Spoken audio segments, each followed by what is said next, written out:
A day in my life as a vlogger na walay subscriber. Uy! Og maayong kadlawon sa inyong tanan. Mukiat na sa dang inyong higala. So karon guys, padulong mi og Toronto sa ako mga friends. Imagine na 21 mi kabuok mag-travel padulong sa Toronto. Pero kami nila sweet og nila friends dahil ang among airplane. Kaya ang mga dato naguna na sa WestJet. O kami nga dili sa mga odunahan, dere lang sa amin manakay sa Porter Airlines. Maora magyapon na sa kaya makaabot magyapon mig Toronto. Og sa dihang karong buntaga wa gyud ko tulog. Naglimbag-limbag gyud ko sa akong higdaanan wa gyud ko katulog bisag isa man lang ka minuto. Pareha ba mo guys sa ako ang kung maghuna-huna ang alas 3 ang flight. At pila na lang ka oras sa akong tulog. Di na nun gyud ko katulog gyud. Berting sa iyo ra kay na mo diri sa airport guys. Pero di ko ganahan sad mag-late gyud. Sa feeling ba nga magdali-dali bitaw may na lang nang naanat ta diya sa airport para magkinaunsa at least kabalo taon sa nahitabo may nalimtan o wala naanat ta diya sa airport. So nangita lang sa aming makan-an diri sa airport no kay mura gutom-gutom na pod. Pero ang madali-dali ra gyud natog kaon-kaon diha Tim Hortons ra man gyud no. So kanina nagboarding nami sa aming Porter Airlines. First time na ako makasakay ani ng airplane. Ganahan dai ko kay kusa kong naong di ay kay wala koy makeup. Mas gwapa man ko tang awon kung wala ko'y make-up, oy. Ka-feeling, bagay kay na ako, bahala mo riyo. So, syempre, ako ra isa sa akong ingkuranan. Ang akong gikagulan, gid ko, kinsa gid akong matapad, unta dili lalaki. Pero napasalamat gid ko no, kay wala ako'y tapad. So, grabe kay na ako komportable sa eroplano, kay nibalhin ko sa window side.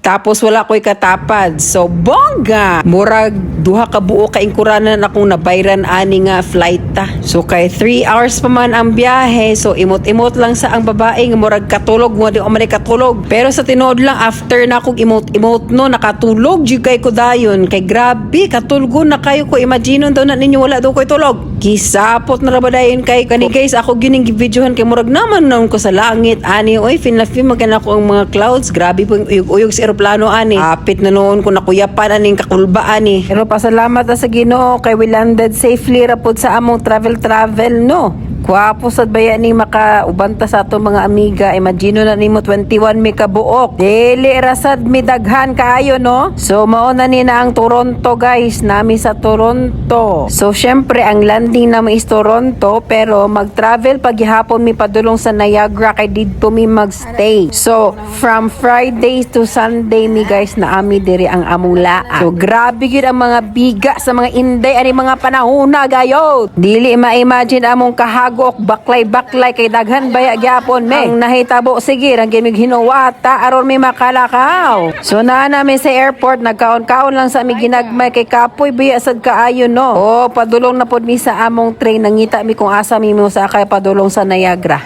Di jod lalim ang mag-travel na 21 mo kabuk daghan kay mo besh. Pero lingaw ra sad baya kaayo nga sige ra may pangatawag gyud no. Alag ang amo mga TL glami nakaayo ibilin sa kapoy. So kani siya nga train guys, naani siya sa train sa airport. So kani siya among gisakyan para makaadto mig Union Station. So ang Union Station dito mo pwede mo sakay sa bus padulong Niagara. Sa ako name duman 45 minutes ang travel gikan sa airport padulong sa Union Bus Station. Ug may rasad gyud nga nag-train mi kay hashtag gyud kaayo ang ka-traffic sa Toronto guys. Ora ra po gyud siya Manila gyud ang traffic niya. Pero di rasad kaayo worst kay moving man sa dayon may taod-taod no. So ang nahitabo ani syempre tulog-tulog lang sa ta kay 45 minutes sa baya hasta nagyug kakapoy sa akong lawas gyud gayod. Maglain ng tingin. Final destination. Unda nga sa ako ninyo yaw be kay taas-taas ba niya akong vlog be. Paminawa lang sa ninyo na ang among mga istorya diha bahala na mo diha uy. So kung mo ato mo Toronto daghan mo pwede ra mo mapalit sa ila og ticket online kay makabarato mo. Mo palit mo more $12 plus ang isa ka tao. Tapos kung family mo around 25, so isa ka mama, isa ka papa og tulo ka anak, pwede na $25.